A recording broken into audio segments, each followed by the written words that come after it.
Hi friends అందరికీ. మేమైతే మొన్న నల్గొండకి వెళ్ళినట్టయితే సమ్మర్ హాలిడేస్లో ఇక్కడ అంట ఎగ్జిబిషన్ పడుతుందంట. ఇంకా మేము అందరి పిల్లలు తీసుకొని మా మరిది వాళ్ళు మేమైతే వెళ్ళినాం. మా పిల్లలైతే బాగా ఎంజాయ్ చేసిర్రు, అన్నీ ఎక్కించినాం. చూడడానికైతే అన్నీ మంచిగా కలర్ఫుల్గా అనిపిస్తున్నాయి. మేము కూడా మస్తు ఎంజాయ్ చేసినాం.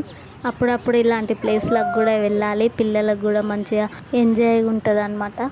ఇట్లా సరదాగా అనిపిస్తుంది మనకు కూడా. ఇంకా మేము కూడా అయితే ఎక్కినాము.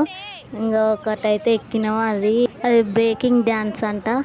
అది ఎట్లా మొత్తం మొత్తం షేక్ షేక్ చేస్తుంది, అలా ఇలా ఇట్లా తిప్పుతుంది అనమాట. ఇంకా తిప్పుడు చూస్తేనైతే నాకైతే ఇంకా మొత్తం కళ్ళు తిరిగి ఎట్లనో అయింది. అది ఫస్ట్ టైం, నేను ఎప్పుడు అలాంటిది ఎక్కలేదు, అదే ఫస్ట్ అనమాట. అది చూడడం కూడా ఫస్టే. నేను ఎక్కువ ఎక్కడికి వెళ్ళా అసలుకి, ఏందో ఈ మధ్య బాగా పోతున్నా. బ్రేకింగ్ డ్యాన్స్ అక్క చాలా బాగుంటుంది, నేను ఇంతకుముందుకు ఒకసారి ఎక్కిన అన్నది. కానీ అది ఆమె కూడా మస్తు భయపడ్డది అనమాట. నచ్చితే లైక్ చేయండి ఫ్రెండ్స్.